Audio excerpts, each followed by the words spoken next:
This is the most enamored boy I have ever seen. He was born in a dark place, without any prior memories. As he pursued the light, he received help from a girl. During their brief time together, he experienced warmth like never before. When he learned of the girl's intention to enter the tower, he desperately tried to stop her. But this did not deter her determination to enter the Tower of God. The dim world was left with him alone. Just as he felt utterly desolate, the gate to the tower opened again. An invisible hand also brought him inside the tower. When he opened his eyes again, he found himself in a strange place. At that moment, a peculiar voice from behind caught his attention.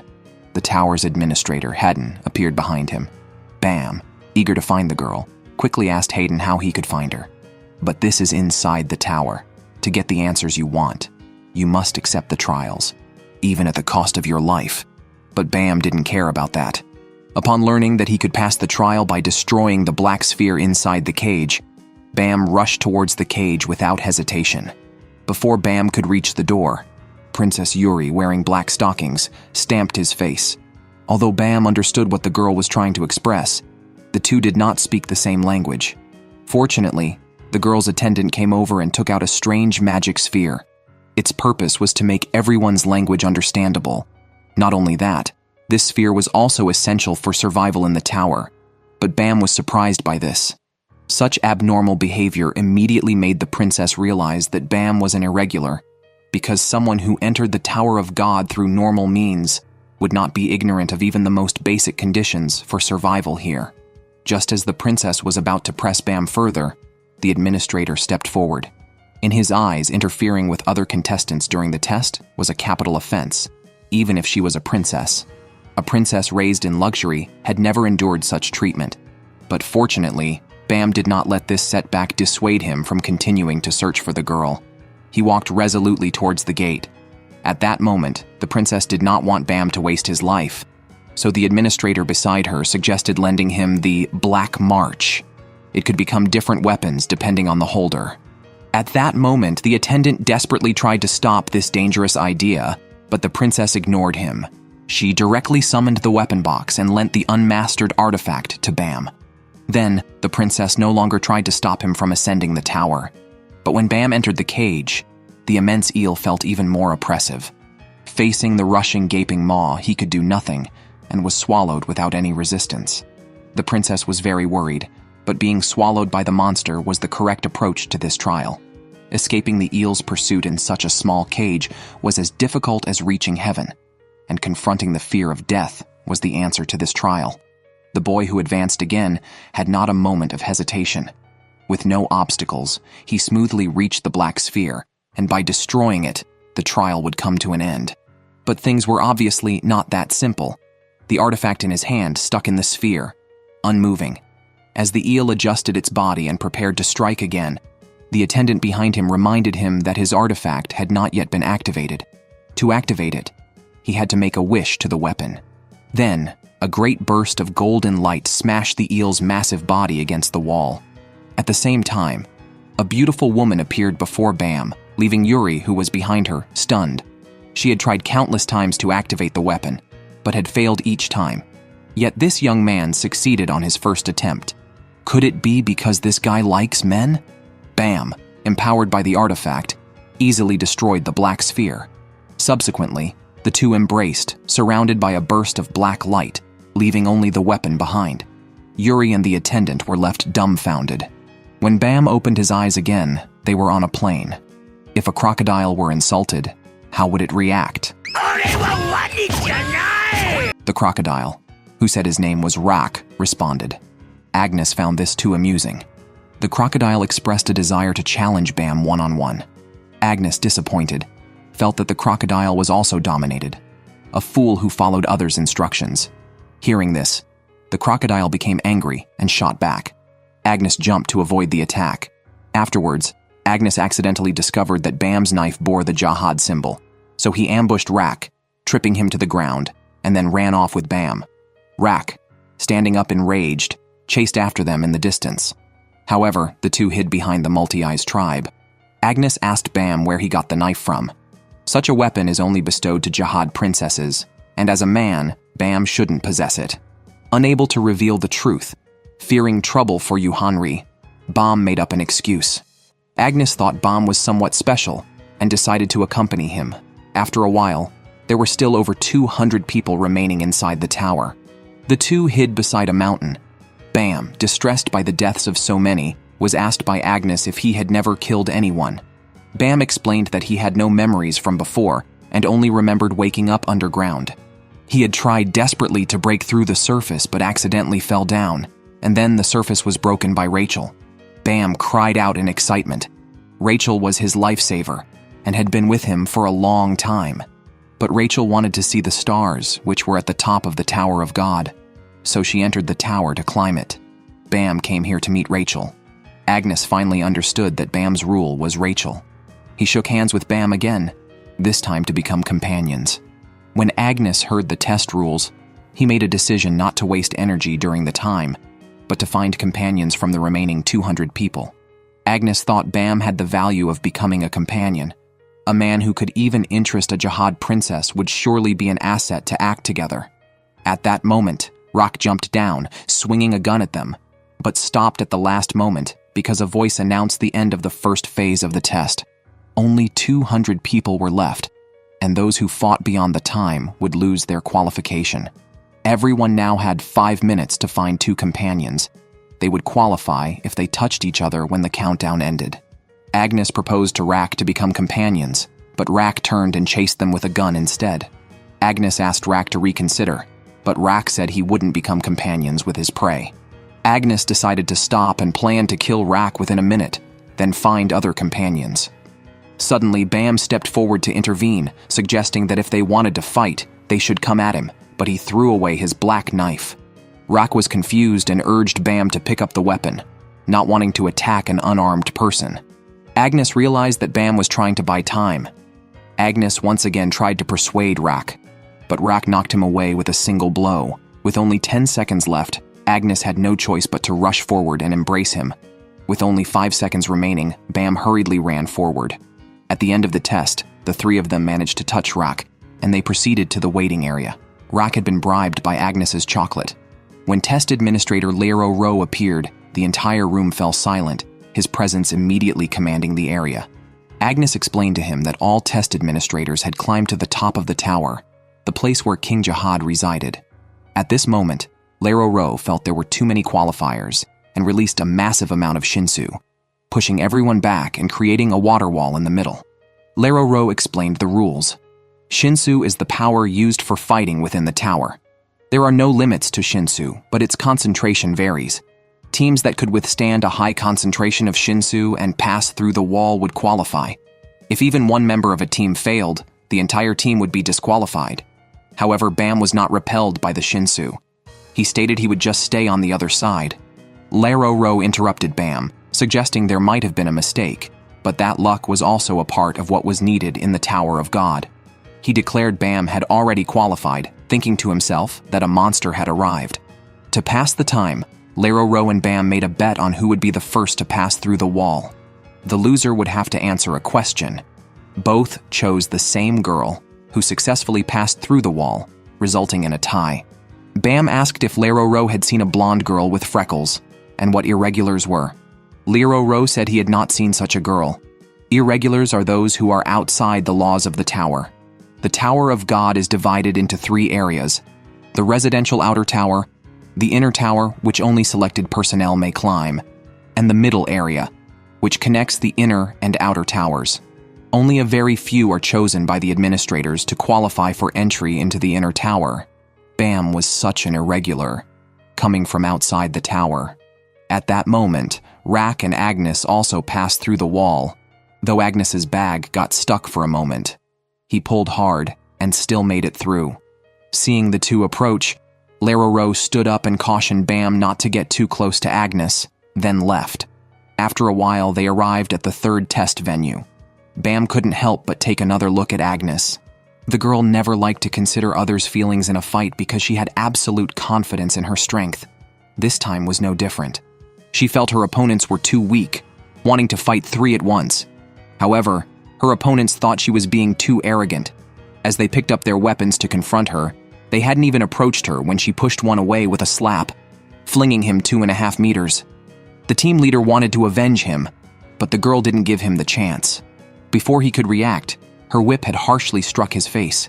The 2 contestants were ruthlessly beaten, their weapons even drawing the attention of the audience.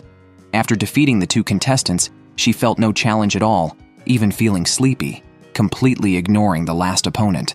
The punch that came towards her wasn't even ticklish. With a backhand kick, she nearly kicked him out of the arena. With just a jump, she arrived between the thrones, and then with a swing of her whip, she even created a tornado at the scene, blowing away those with lesser strength. And naturally, the crown was successfully obtained by the girl. Her less capable teammates thought that one of them should keep the crown, and then the 2 with stronger combat abilities should protect her. Unexpectedly, she directly put it on herself. Once the crown is worn, it cannot be removed until the end of the game. If they were to encounter a team with strong abilities, they would likely have to fight 2 against 3. However, the proud girl didn't see it that way. She believed that with her strength, it was impossible for anyone to take the crown from her, completely unaware of the grueling battle royale they were about to face.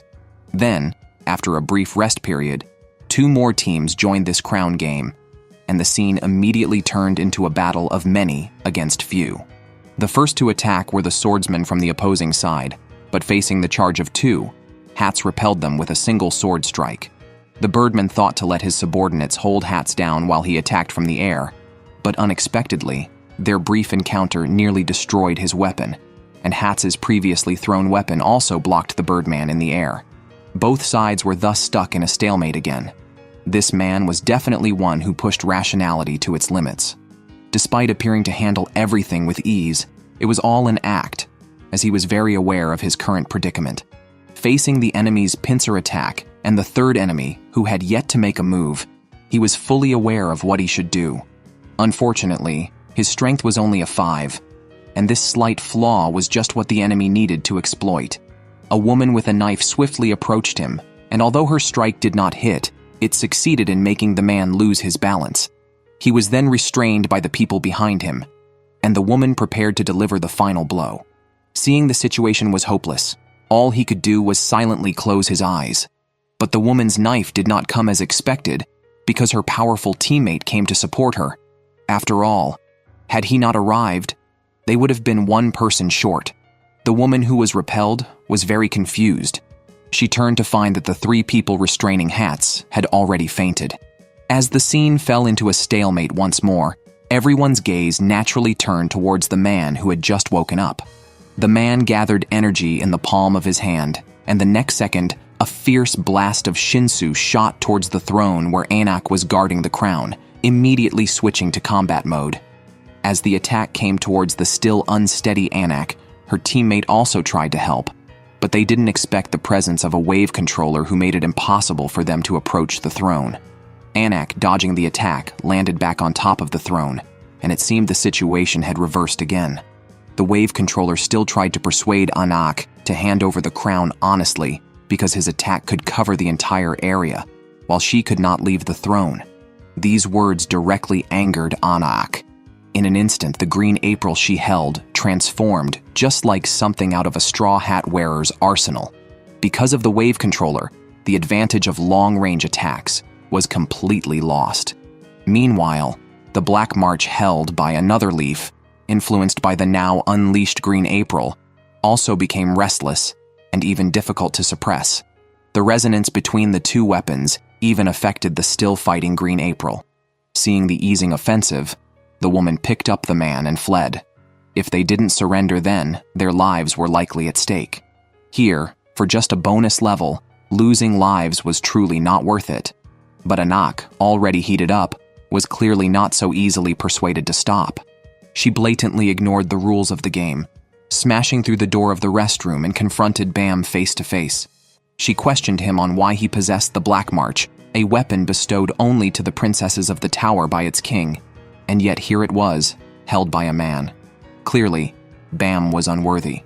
Men always strike a cool pose when they get serious, particularly with his magical backpack. Just like the crown in his hand, if he stuffed the crown into his backpack in less than 2.5 seconds, it could produce an infinite number of replicas. His opponents were unaware of his backpack's capabilities. As soon as he threw the crown to the ground, it sparked a fierce scramble among many, a scene reminiscent of the 8 immortals crossing the sea, each displaying their own magical powers. After watching the tussle and growing bored, the man stopped pretending and took out the real crown, placing it before everyone. Even more audaciously, he mocked everyone present, naturally inciting anger among them. Yet facing many enemies, the man remained unflustered, all thanks to his bodyguard. They were both partners in a hunter-prey duo. The crocodile's proud ego did not want anyone else targeting his prey. With just a simple, unadorned javelin throw, he knocked out everyone on the field and thus secured the 3rd round simply. But this was the crown game, and the victor upon the throne had no time to breathe easily, as the 4th round began immediately. When Agnes tied his hair into a ponytail, it meant he was getting serious. There were 3 teams in total for this challenge, and strategically, it seemed optimal for the 3 teams to join forces and first eliminate the person on the throne. Indeed, one team suggested this, and everyone seemed to agree. However, just as they lowered their guard towards each other, the team that first proposed the alliance seized the moment and struck. Leara was sent flying. His teammates attacked, and chaos erupted in an instant, with those participating unaware that this game was a deadly trap. Another team did not understand why there was infighting. The foreshadowing had been laid since the very first test. Agnes thought the rule of starting with 400 people and narrowing down to 200 through a battle royale was absurd. So, from the very beginning, he was on the plains, seeking out those who were injured and unable to proceed to the next test, striking a deal with them. As long as he tied his headband into a ponytail, they would come out to assist him. In return, he would lead the 3 through the previous tests, his trump card. But now, there was no need to hold back as the final battle was brutal, and they needed to conserve their strength. Soon, 2 of the 3 teams were defeated by Agnes's teammates, and the 4th test ended as scheduled. In fact, from the beginning of this final test, that person had been prepared to eliminate all contestants outside his team. Initially, the team that held the crown, led by the crocodile, was ready for a tough battle of 3 against 4. However, unexpectedly, a figure dressed in black began to target the other contestants, one team even being reduced in number before they could react. The multi-eyed giant who managed to grasp the situation thought of retaliating, but the agility of the person in black was too much. The last one thought of escaping the competition arena, but by then, it was already too late to run. She soon shifted her gaze to another team, but this team was clearly braver than the trio. Although the outcome was no different than the previous teams, after dealing with these weaklings, the woman in black turned her attention to Rak. The 2 exchanged a mere glance and immediately grappled with each other. The huge crocodile, holding a javelin, was not much slower than her, and the girl, after barely blocking 1 strike from the crocodile, made a decision. She decisively gave up on entangling further with the crocodile and turned to charge towards Bam on the throne. Fortunately, Endorsi, who had come from another testing area, was uninterested in the outcome of the match. She only wanted to fight others. After a brief exchange, it was clear that Endorsi was the stronger combatant. Meanwhile, the remaining contestants took this opportunity to target Agnes and Rak, who were guarding nearby. At this time, the person next to Bam kept muttering something. This voice belonged to Rachel. But just as Bam took a step forward to confirm the answer in his heart, a huge figure already stood blocking their way. At this moment, the princess and the woman in black were fiercely fighting. But unlike the woman in black, every move of the princess seemed effortless. Agnes also dealt with the enemy before him, as the time for the match was running out. The woman in black, eager to break free from the princess, intensified her attacks even more. But for the princess, this level of fighting was far from challenging. However, at that moment, an unexpected opportunity arose. The princess, underestimating her opponent, exposed a flaw in her high heels.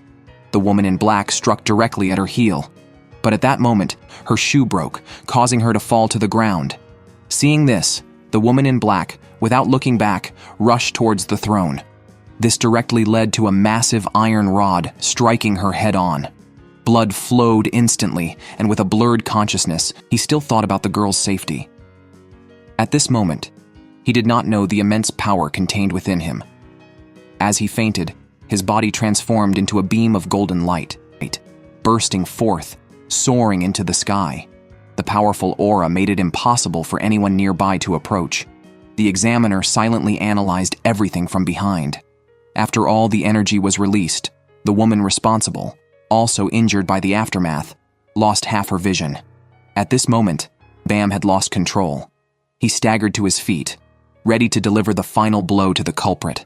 In an instant, everyone was frozen. The woman from the weapon appeared again. She kissed Bam, and when time resumed, Bam had already fainted. And so this crown game ended with no victors. Afterward, the two examiners reviewed Bam's strange phenomenon, for it was not the usual appearance of Shinsu. If anything, Bam seemed more like Shinsu itself. Little did they know that Bam himself was still lying in bed, 3 days since he fainted. If he does not wake up soon, they might lose their eligibility for the competition. Just as everyone was at a loss, a knock on the door interrupted their thoughts. The visitor was Rachel, the very person Bam had been longing for, and her visit was not without purpose. She wanted to ask Agnes for a favor, to keep her identity a secret, as she did not wish to recognize Bam at this time. If the two of us climb the tower together, we will only become burdens to each other. After saying this, she prepared to leave. However, Agnes, having experienced betrayal, understood very well. Despite Rachel's lofty words, he knew that her refusal to acknowledge Bam was due to her selfishness. But now, Bam was his partner, and if lying to Bam could protect him, then he was willing to maintain that lie for a lifetime. On the other hand, Anak faced his own troubles, related to the newly acquired Black March. This artifact was problematic because it refused to speak to women, though the reason was unclear. That's why Anak specifically brought the weapon to Shibisu. Although he was not knowledgeable about artifacts, Shibisu still wanted to try. Unexpectedly, before he could even touch the weapon, he was struck by a black current. It turned out that this weapon only spoke to handsome men. Shibisu didn't understand why Anak would still want the Black March, but these were minor episodes. Finally, after being unconscious for 5 days, Bam successfully woke up. The first thing he wanted to do was inquire about Rachel, but before he could ask, Agnes quickly changed the subject. After all, the immediate priority was to participate in the 4th test. Fortunately, Ye's luck was better. His test would not start until tomorrow. Every time men participate in a test, they bring different surprises, and this time was no exception. While others would seal contracts in their sleep, he not only spent half an hour, but also directly, in his subconscious, formed a lock-like contract with an ancient super beast. But not all contestants were the same. This test was called the position selection, because to continue climbing the tower, a team with clear roles was necessary. The corresponding professions determined everyone's positions in battle. The basic professions were 5. Naksigan are the core fighters in close combat with the enemy. Changjigi are responsible for long-range suppression and sniping at enemies. Deung Dejigi collect combat data and act as commanders who convey battle information. Tumsek guns scout the enemy's movements at the front lines, thereby supporting the logistics of the Naksigun. The last one is Padojabi, who manipulate Shinsu to assist in battle and suppress the enemy, dominating the entire battlefield. Bam is a Padojabi. Currently, he is participating in a contract that Padojabi must forge. The method for the test to forge the contract is simple. Just summon the pouch, then close your eyes and forge a contract with the administrator of the tier. The process varies from person to person. For instance, Loro in the back just slept, and the contract was already completed. When it came to Bam, it was not as effortless as it was for Loro. In this dark space, he was told that this was not a contract for him, but a shackle. By the time he woke up, he was gasping for breath. Everyone had completed their contracts. Although he knew forging a contract would consume physical strength, he didn't expect the cost to be so immense. The considerate examiner even specially gave them a night off to rest. During his rest, he also heard about the testing rules for Changjigi. Simply hitting the bullseye in the sky would qualify them unconditionally. Although it sounded simple, passing was not so easy, because even the distance to the target itself was hard to see with the naked eye. The crocodile concentrated on aiming for a long time, but was not as decisive as the participant behind him. With just one strike, he easily hit the bullseye, which directly sparked Rack's damn competitive spirit. During mealtime, Endorsi looked at those who were once her enemies, now sitting together eating. She was somewhat shocked by this.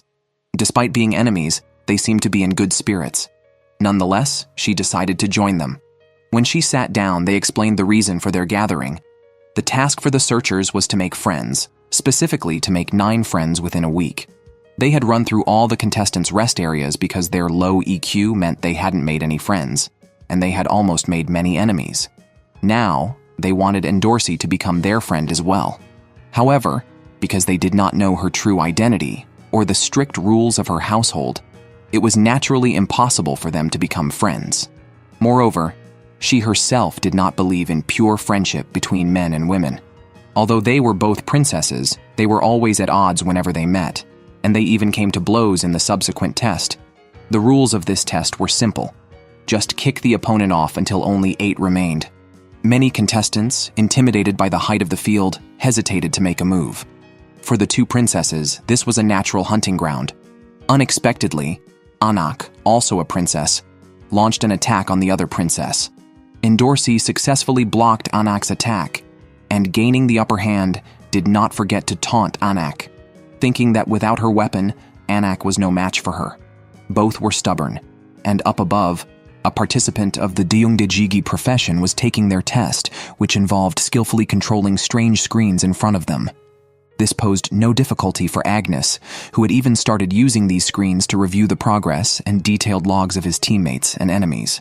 Rack's abilities were outstanding, while Bam and Rachel's information was ordinary, and in some areas, surprisingly scant. However, when Agnes checked Anak's log, he was stunned to see that Anak had already successfully reached the top and become a high ranker and Princess of the Tower, awarded the Green April artifact. This was very strange.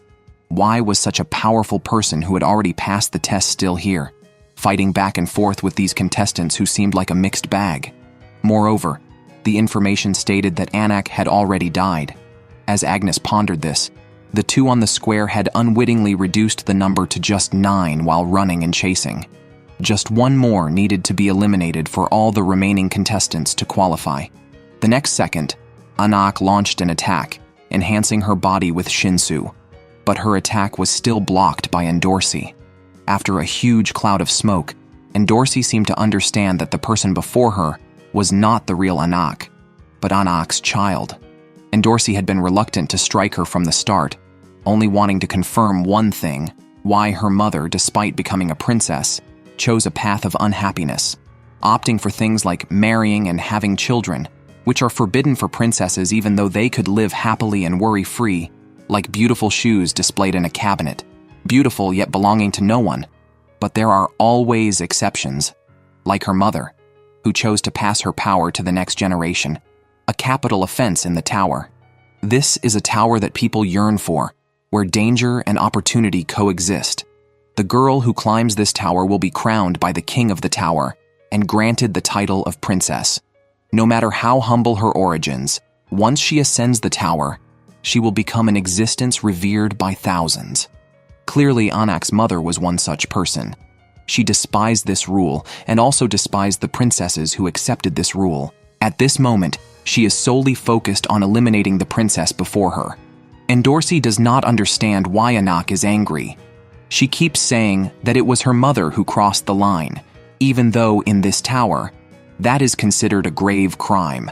But the current Anak clearly does not want to hear this, and successfully destroys Endorsi's high heels.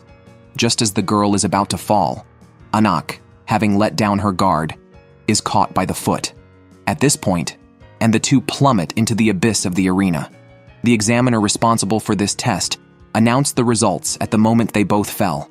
Although this test includes safety measures to ensure that participants are not in life-threatening danger, those who are supposed to break a bone still cannot escape it. Despite their current predicament, neither of them is willing to yield verbally. Meanwhile, at the Padajabi testing ground, there is less tension.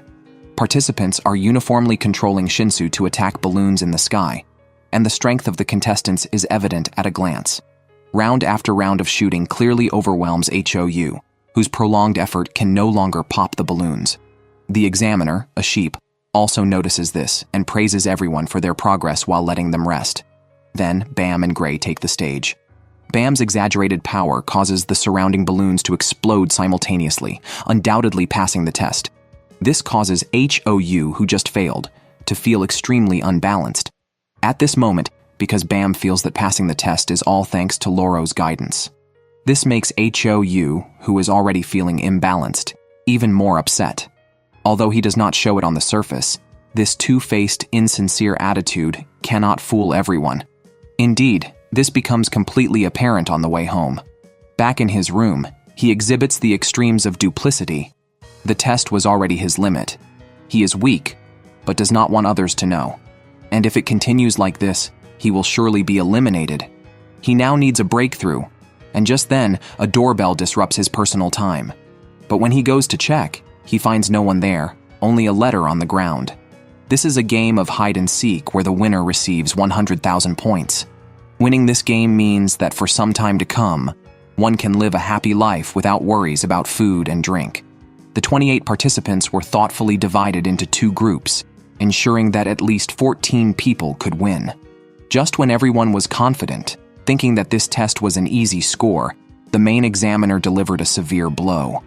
The seeker, Blitz, was once a high ranker who had reached the top of the tower. When the match officially started, the enthusiasm of the participants had already been dampened by half. They had never imagined that they, a group of weaklings, would be up against a high ranker.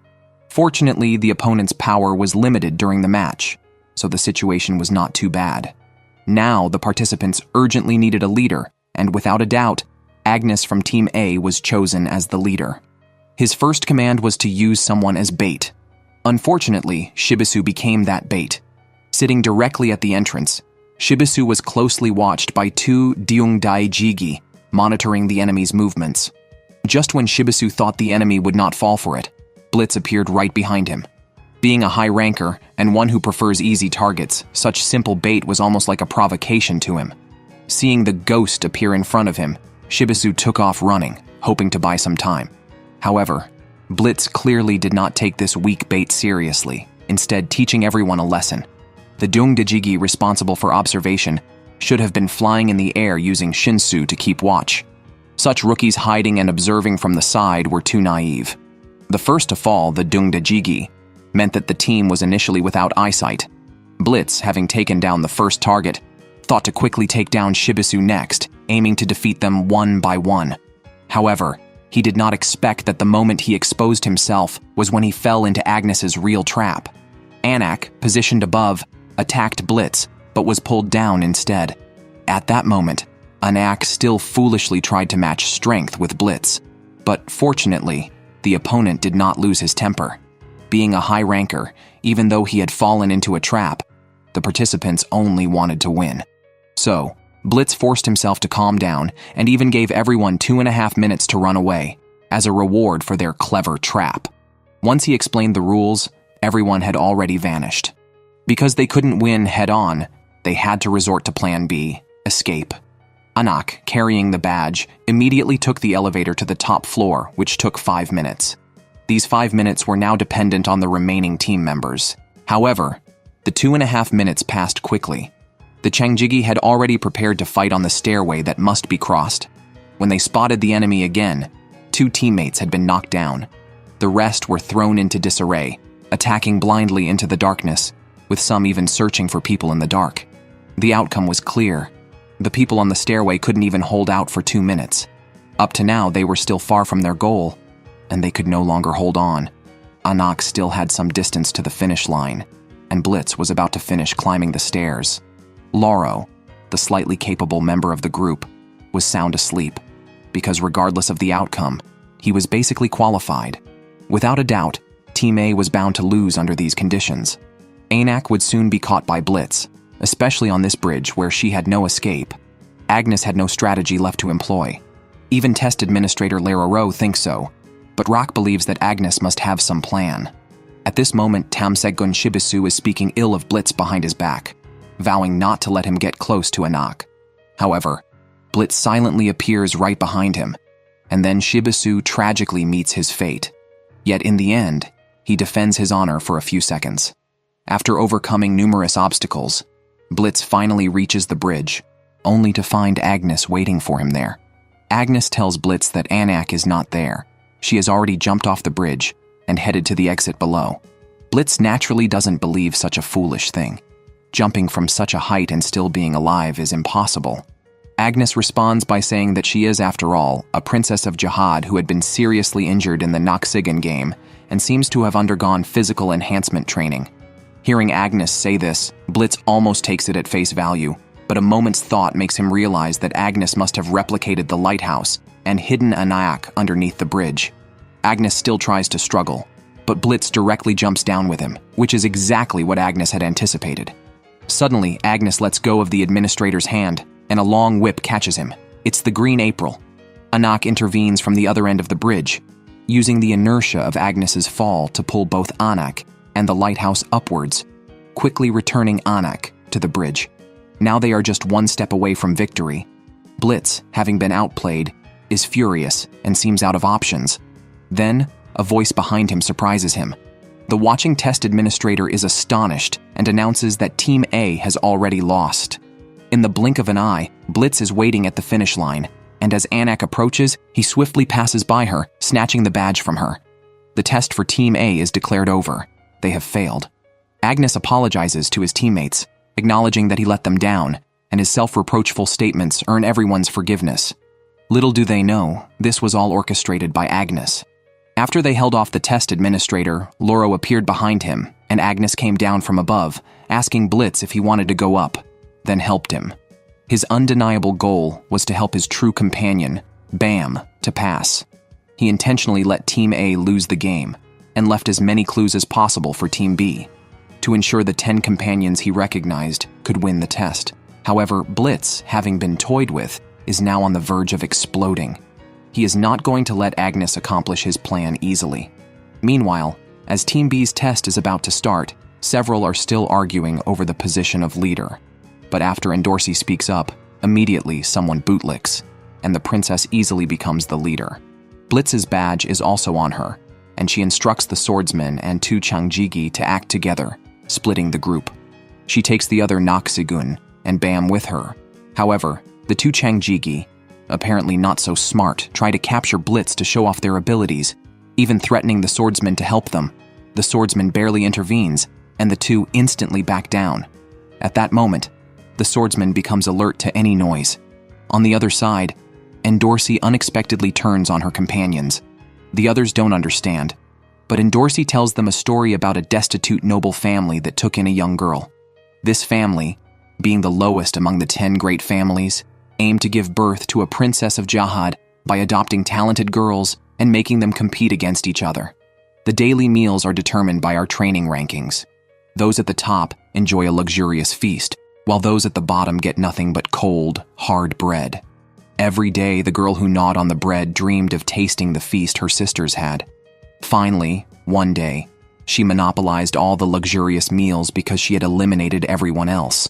And that little girl is none other than Endorsi. She believes that the same story will happen again.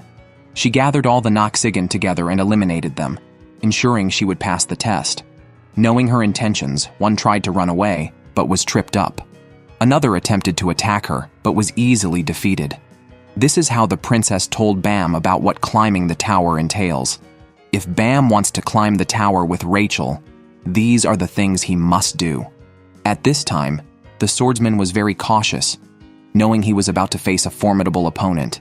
He told the 2 behind him that he would handle Blitz alone, asking them to hide in the shadows and strike with their spears. Then, Blitz appeared. He charged directly at the swordsman, dodging and knocking the sword from his hand. The swordsman, outmatched, could only retreat while fighting, eventually hiding in the darkness hoping to ambush.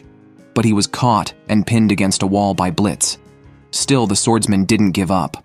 With arms trained from a young age to wield a sword, he fiercely grasped Blitz, shouting for his companions to come out and finish Blitz off. However, there was silence. Undoubtedly, the 2 cowards had fled.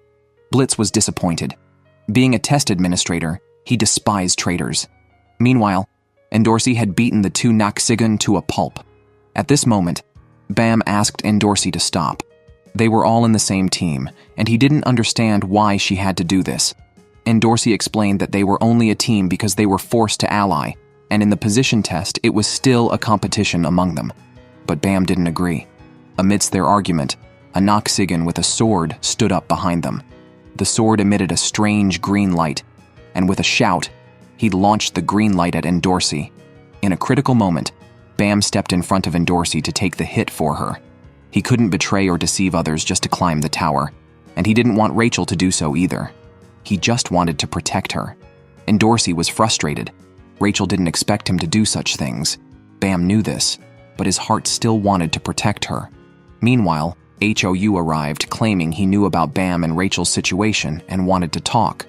He told Rachel that he had received a letter about the two of them and then took out a small knife, holding Rachel hostage. According to the letter, eliminating Rachel would also eliminate Bam. HOU decided to wait there for Bam, knowing that if Rachel's lighthouse went out, Bam would surely come. Regardless, he was determined to climb the tower. Just then, Blitz appeared, furious that everyone was causing him trouble. Blitz told him to put down the knife and not make him act personally. But HOU believed that by getting rid of this woman, there would be no more problems, and he could easily pass the fourth test and qualify. As a fellow competitor, he knew he couldn't compete with Bam. Hearing this, Blitz simply cursed him as trash. At this moment, Bam also arrived at the scene. HOU finally realized that he had been tricked. There was a serious problem with the letter, but he had no other option left. He could only use Rachel to threaten Bam, demanding that he take down Blitz. To protect Rachel, Bam had no choice but to comply. He began to gather Shinsu, aiming it at the test administrator. Before he could finish gathering, Blitz swiftly swept by, injecting the Shinsu into Bam's body in an instant, rendering him unable to act. Blitz then told him that this move would give him the chance to save the woman. After patting Bam on the shoulder, Blitz left. He still needed to catch Group B's target to end this hide-and-seek game and leave Bam to sort it out himself. The situation was quite complicated. A simple game of hide-and-seek had turned into an internal conflict within the group. At this point, Bam actually managed to mimic Blitz's technique, which surprised Blitz. However, Bam had no time to care about that. Seeing Rachel severely injured and on the ground, he felt very upset. All of this was just HOU's attempt to stop him, so he could qualify and climb the tower himself. But now, it was all over. Shu also shared his own story. He had no important people left. Everyone had died before he came here. Unable to oppose those with power, he had lost everything. By now, he had no reason to continue living and ended his own life with a small knife. Dorsey arrived late, carrying the large sword of the Noxigan she had likely dealt with earlier. She had already secured her qualification and came here to snatch the badge from Blitz's hands to win the game, as it seemed more interesting. Serena, seeing the sword in Dorsey's hands, knew that Dorsey had betrayed her companions and dealt with her own group members. She slapped Dorsey, but the second slap was blocked by Dorsey. If they delayed further, the woman might die. To avoid further casualties, Dorsey decided to end everything immediately, and Blitz was of the same mind. The two were about to engage in a final battle for the badge. Just then, Dorsey approached Bam. She didn't understand what was so special about that woman, but she told Bam that she, too, had someone she wanted to climb the tower with, though their relationship wasn't great. To ensure she wouldn't be eliminated, she had to avoid the troublemakers. There was no other way. So, she told Bam to do whatever he wanted. If he passed the test, the pain he felt today would continue. People can't have everything, which is why they must advance in order not to have regrets. The long-awaited battle for the badge ensued. Victory hung in the balance. Dorsey's badge was hidden inside her coat. If she lost the badge, they would be declared failures. Without further ado, Dorsey attacked directly. Blitz was about to counter when he was intercepted midway. Bam had intervened. Dorsey seized the opportunity to strike again, but Blitz dodged. Bam gathered Shinsu again, planning to coordinate with Dorsey to secure the victory of the game. Blitz decided to go all out. The two fought evenly, and soon Dorsey was out of breath. She coordinated another strike with Bam, but in that instant, Blitz disappeared and then reappeared behind Dorsey, stealing her coat. Had they failed? At this point, Dorsey approached the test administrator for comfort. Blitz thought he had even stolen the princess's heart, only to find that he had taken down a pair of red underwear. Dorsey's badge was hidden elsewhere, and Blitz's badge had just been smoothly taken by her. This meant that Group B had achieved the final victory in the game. One must never be too arrogant, as it will eventually lead to misfortune. Take this crocodile, for example, who, for some unknown reason, found the courage to approach Chief Test Administrator Yuhan and remarked, "Too small." The next second, Yuhan shrunk him, returning his words verbatim to Rock. A saddened and distressed Rock sought help from Agnes, but Agnes simply asked, "Where is your father?" This dealt a critical blow to Rock. Unfortunately, Agnes did not have the ability to enlarge him, so Rock had to channel his sorrow into his appetite to soothe his wounded heart. Agnes urged him to return, but Rock wanted to go and play with Bam. However, Agnes advised him not to get involved with Bam anymore, believing Bam would no longer attempt to climb the tower since he had no reason left to do so. Rock bluntly stated that Bam was his prey and that he was determined to bring Bam to the tower, having already devised a plan. Just as he was about to go find him, Bam unexpectedly showed up at their door. Bam informed them that Rachel was severely injured, unable to walk, and beyond healing. Before he could finish speaking, Rack declared that he absolutely would not allow Bam to give up. However, Bam expressed his desire to climb the tower, surprising both. It turned out Bam wanted to be Rachel's legs and carry her up the tower. He decided to stay with her wherever she wished to go. Therefore, he hoped the two could lend him a hand. Just as Rack was about to respond, Agnes pushed him aside and quickly agreed to help take Bam to the top of the tower. At this moment, Rack spoke up, unable to stand. Bam turned around and noticed Rack's reduced size, which angered Rack. Agnes then helped Rack up, ready to set off. At this time, Bam made a request for them all to pay their last respects to Mr. Hu. Everyone, including the instructor, gathered to raise a glass in his farewell. Meanwhile, Teacher Goat seemed to be reporting to someone that the test had ended and that the person could qualify. He planned to retrieve the Green April and Black March in the next test. Suddenly, Yuhan appeared behind him, having recognized Goat as a member of Jihad's royal guard. Seeing this, Goat immediately summoned his pet, having long wanted to battle Yuhan. Goat launched an attack, but was swiftly defeated before he could get close. This scene finally piqued Goat's interest, as he had always been bored, never facing any resistance. However, the test administrator stated that he never intended to oppose a master of Jihad. He knew Goat's mission was to retrieve the Black March and Green April and to eliminate Anak. He was there to help Goat swallow up those who could pose a threat to the tower. The test administrator asked Goat to relay to his captain that the position selection test qualifiers would soon be announced, with those who should qualify mostly qualifying, including Rachel. However, due to her injuries, she would be considered disqualified. Bam was about to question this, but was fortunately stopped by Agnes. At that time, someone dissatisfied with the results was invited by Yuhan onto the stage. To prove his eligibility, Yuhan told him to just endure for 1 minute. However, he couldn't last and was quickly carried away. Just as Yuhan was about to explain the final test, Agnes interrupted him.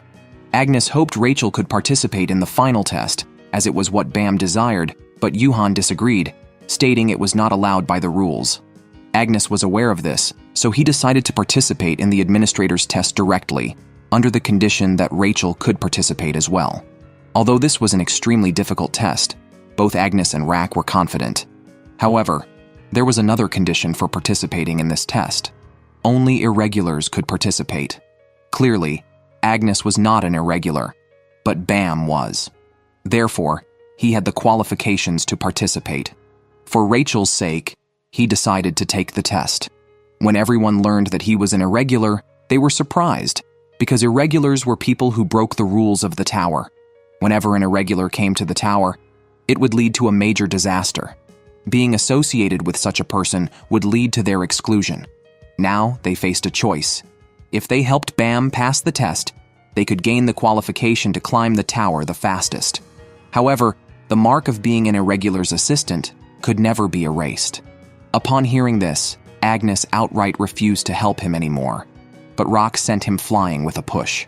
Rock decided to follow Bam, looking down on Agnes, wanting to look down on him with Bam from the top of the tower. Before he could say more, Shibisu stopped him. Everyone could see they were just acting to stir up help. At this point, they couldn't possibly abandon Bam. Everyone's response was unanimous, and now they awaited Bam's result. At this time, Bam had already obtained the administrator's permission to take the test with Rachel. The final test, the submerged fish hunt, was about to begin. At this moment, Rak had regained his size, and hearing about the hunt, excitedly stood up.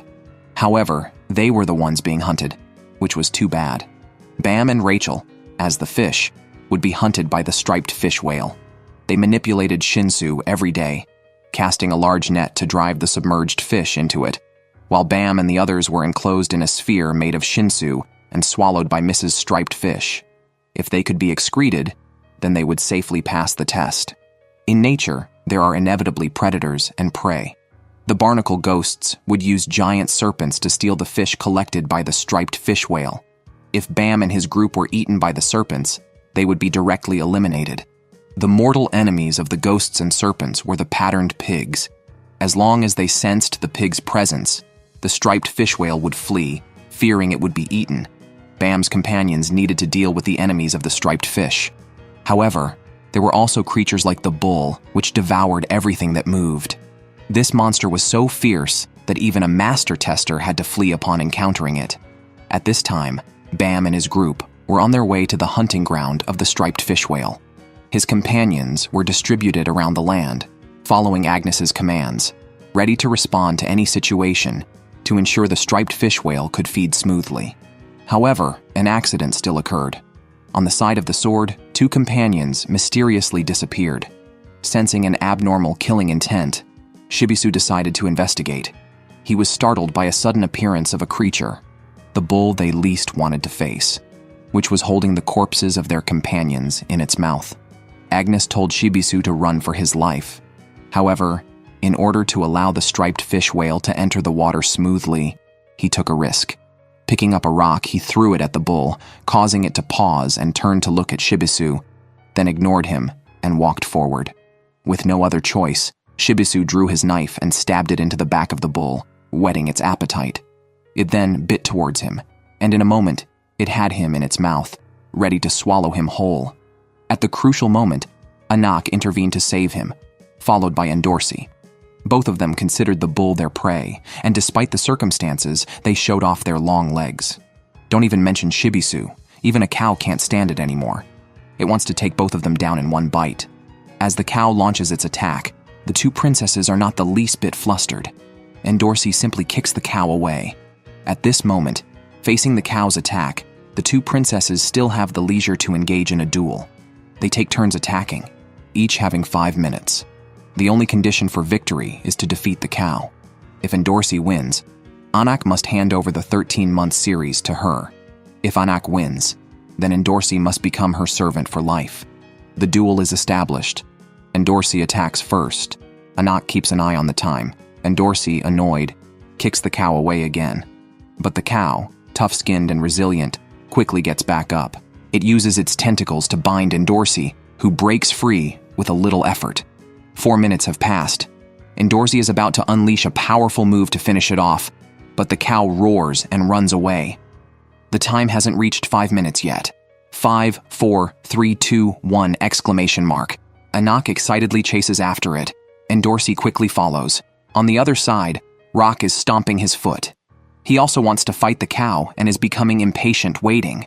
Just then, Agnes tells him to get ready. The ghost people have launched an action in great numbers. Agnes decides to launch a surprise attack, insisting they follow his instructions exactly, or they'll miss the opportunity. Meanwhile, this little girl is exploring the underground tunnels, preventing the ghost people from infiltrating below, keeping Agnes informed of their movements. Nair is a master of sea creature control. If she hadn't revealed it herself, Agnes wouldn't have known her capabilities. Nair states, being too showy is unwelcome, but that's not important. Agnes asks Nair, can a controller manipulate any animal, like sea bream, whales, or cows? Nair tells Agnes, only high-level controllers can manage such animals. Hearing this, Agnes feels uneasy. Inside the cave, Endorsi has lost track of Anak and is searching everywhere. Suddenly, the cow appears and bites at her, but fortunately, Endorsi dodges. This time, the cow is much faster. Suddenly, the cow uses its tentacles again to bind Endorsi. However, this time is different. She finds herself unable to break free. The cow exerts more force, and Endorsi gradually loses consciousness. Elsewhere, Anak is also searching for the cow. A goat suddenly appears behind her. Anak initially ignores it, but the goat mentions her mother's name and reveals his identity. Rank 67 of the Jihad Royal Guard, Ren. He then spits out a necklace, the one Anak gave to her mother. At the sight of the necklace, Anak can no longer control her emotions, and launches an attack on the goat to retrieve it. However, the vast difference in strength means Anak can't withstand even one of the goat's blows, and she is struck through the body. Outside the cave, Agnes's plan is underway. He tells everyone to act casually, not to move, just as the timing is about to be right. A ghost person just discovers a swordsman and is dealt with. It was Pericule, next to Rock, who acted, ruining Agnes's plan. All the ghost people chase after them, and they have to run back into the depths of the cave. Severely injured, Anak is resentful. The goat taunts her, and just as she reaches for the green April, the goat snatches and swallows it. Her mother's death saved Anak's life, but Anak is not content. She seeks revenge, so the goat is about to finish her off, but then he suddenly stops. He feels that simply finishing her off is no fun. Just then, a cow appeared carrying Endorsi. It turned out that the goat was controlling the cow, and from the very beginning, the underwater fish hunt was orchestrated to eliminate them. At that moment, the goat tossed the green April to Endorsi, hoping she would eliminate Anak and restore her own reputation by defeating Jihad's enemies. Endorsi, holding the green April, slowly got up and walked towards Anak, watching her former companion slowly approaching. Holding the green April in front of herself, spoke of ending it all. Severely wounded, Anak felt desperate, unwilling to die with her vengeance unfulfilled. But at that moment, she was utterly helpless. Suddenly, Endorsi crouched down and said, "Let's have dinner together." Anak was taken aback. Endorsi was very certain and asked to borrow the Black March from Anak. Then, she threw the green April into the air, which Anak caught instantly. Immediately afterward, it split into countless vines, with the thickest ones smacking down towards him, relentlessly pursuing him in attack. Their coordinated attack finally had some effect. Endorsi prepared to deliver the final blow to end it all, but she was still too naive. In her oversight, she was struck down by the goat, and Anak was also quickly dealt with. The situation reversed instantly, with the goat repeatedly pressing on Anak's wounds. Seeing Anak scream in pain, a sick smile appeared on the goat's face. Just then, a rock hit him on the head. "What the hell?" The goat was dumbfounded.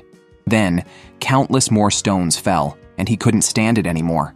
Who is causing trouble here? He faced the arrival of the two princesses' sister, who was lying on the ground, Princess Yuhanri of Jihad.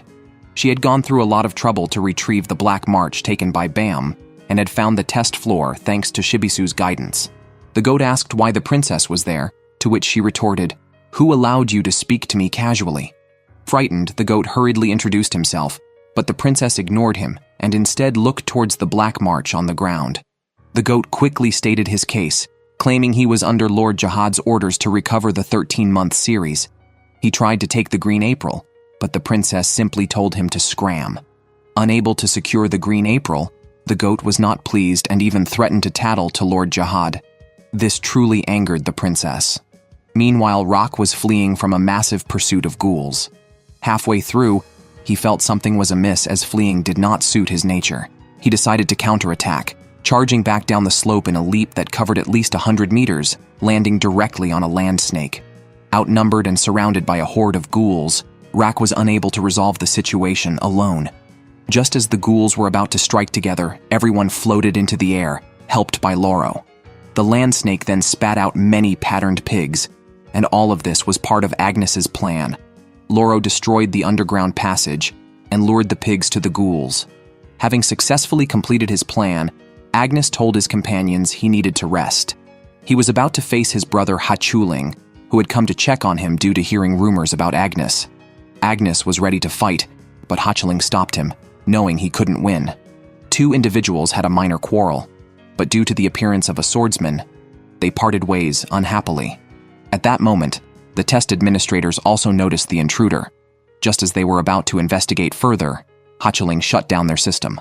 Since the test was organized by the administrators, they could not intervene. However, the test had to continue regardless. This woman was incredibly strong.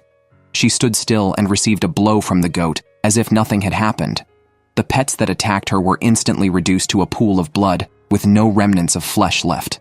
With a casual strike, she created a large crater. If the goat hadn't escaped in time, it would likely have been killed. The goat could not endure it and launched 4 strikes of lightning at Princess Yohanri, which she casually neutralized. She then swiped at the air, knocking the goat to the ground, unable to get up. Meanwhile, subordinate Evan was discovered by Yuhan. Consequently, Evan was invited for a tea. Yuhan had already known their purpose for coming, which was to retrieve the Black March. He simply stated that Jahad's people should resolve it themselves. Hearing this, Evan realized he had been negligent with the goat. He then instructed his followers to take a walk. Just as Yohanri was about to finish off the goat, she was stopped by her subordinate. While it didn't matter if the goat died, Yohanri absolutely could not assist Anak. She had to let him go. At this point, Endorsi spoke up. They wanted to handle him themselves, willing to betray Jahad to help their companion. However, Princess Yohanri stopped them. The goat thought they no longer dared to act, but before he could feel smug, Yohanri's subordinate struck him, smashing him into a meat pie. Seeing that survival was impossible, Yohanri successfully retrieved the Black March. At that moment, the goat told Yohanri that he knew she was looking for Bam, and that he had already sent the bull to Bam. He mentioned that irregulars must not survive. Unable to bear this, the princess decided to destroy the test, but was stopped by Yuhan. If she intervened, Bam would lose his qualification. The princess didn't care, but this action angered Anak. They believed that Bam would reach the top of the tower with everyone. Despite being beaten without the ability to retaliate, Bam did not give up. His Shinsu emitted a golden glow. The bull, having consumed him along with the water, struggled violently in the air before its stomach swelled and violently exploded into countless pieces. Bam fell from the sky into Rachel's arms. Just then, Mrs. Whale Shark opened her large mouth. The princess believed Bam had become remarkable. She took Anak's green April and told her to take it back when she could use it properly. She then handed Shibisu a small object to give to Bam and instructed him to go to the 77th floor. At that moment, Bam, living up to expectations, was about to enter Mrs. Whale Shark's body. He promised Rachel that he would take her to the top of the tower to see the stars together. However, just when Bam thought she would be deeply moved, Rachel pushed him from the Shinsu sphere. Rachel was a woman who exuded ugliness from inside out, and Bam was a boy who needed nothing else but Rachel. Bam had given everything for her. But why did she push him into an abyss? This all started from the day they set foot on the Tower of God. Rachel sensed the tower's call, abandoned Bam, and entered the tower, thinking it was the pinnacle of her life. Regrettably, the tower was not calling for her. Unable to accept this, she pleaded with the administrator, Hayden, for a chance at the same test as Bam, knowing full well she could not do it herself, deeming it an impossible test for anyone. Hayden showed her the awakening of the Savior, that is, how Bam passed the test. This was also the reason Rachel was not chosen by the tower. She was so weak that she couldn't even withstand a bit of Shinsu. But she was not content and wanted to see the stars no matter what. However, Hedon knew she didn't just want to see the stars. She wanted to become a star, to be special and shine brighter than anyone else. Even though her motives were transparent, Rachel refused to give up. She pleaded with Hayden for a chance, willing to do anything. Considering her boundless folly, Hayden allowed her to take a special test. If she could end Bam's life, she would earn the right to ascend the tower. Rachel immediately made her choice, asking Hayden for a weapon as powerful as Bam's. Hayden, not disliking her superficiality, gave her the Guardian of Darkness. With the Guardian's help, Rachel passed the preceding tests. On the other hand, Yuhan had dispatched a watcher to determine if Bam was the person they were seeking. Rachel was merely bait. Thus, when the watcher attacked her, the Guardian did not intervene, leading to Bam's outburst. Because of Bam's actions, Rachel temporarily hesitated to proceed. Deciding not to approach him anymore, She envied Bam for having everything she desired and began to resent him. To better observe, the Watcher asked Rachel if she had given up. Her answer was a definitive no. So, she told Rachel to use everything at her disposal to create a situation where she was inseparable from Bam. Therefore, during a game of hide-and-seek, she made a choice that led to her being severely injured, but all the damage was transferred to the Guardian, and she was unharmed. Afterwards, as she wished, she stayed close to Bam, waiting for the opportunity to kill him. When the final hunt of the lurker fish came, Yuhan asked her what her expectation was, and this would be her last chance. Thus, Rachel chose to act at the last moment. Unable to become a star herself, she wanted to replace Bam, strong, gentle, and loved by everyone, and take his place as a star. She pushed him into the abyss and successfully passed the test. Test administrator Yoru conducted a thorough investigation but did not find Bam's body, assuming it was consumed by the fish. It was regretful what happened to Bam, but everyone else passed the test. The swordsmen felt they all owed Bam and must repay him. Bam's obsession was to take Rachel to the top of the tower, so everyone decided to continue forward to fulfill Bam's wish and climb the Tower of God with Rachel. Meanwhile, Rachel anticipated everything and laughed wildly there. On the other side, Yoru found Yuhan, knowing he was involved in all this. However, he could do nothing and could no longer be a test administrator. He took this opportunity to replace the staff, and the person beside him was also fired. Yoru invited him to climb upward to seek the truth. Everything proceeded as Yuhan had planned. Everyone believed Bam was dead, but he had only been unconscious. Now that everyone had obtained the qualification to ascend the tower, they were ready to depart. Agnes also had a rough guess about everything and knew what kind of person Rachel was. He just did not want to say it outright. As everyone moved forward to climb the tower, Bam also woke up. His first inquiry upon waking was about Rachel. Despite the situation, he was still infatuated with her. Even though he possessed the key to know everything about the world, could be the savior, and even become the god of the tower, the answer Bam wanted was not these. The Watcher told him all the answers he wanted to know were in the tower, urged Bam to undergo her training and then to strive to climb. But Bam must climb to learn the truth of it all. He decided to seek it out on his own. Thus, he accepted the Watcher's training. Welcome to the Tower of God,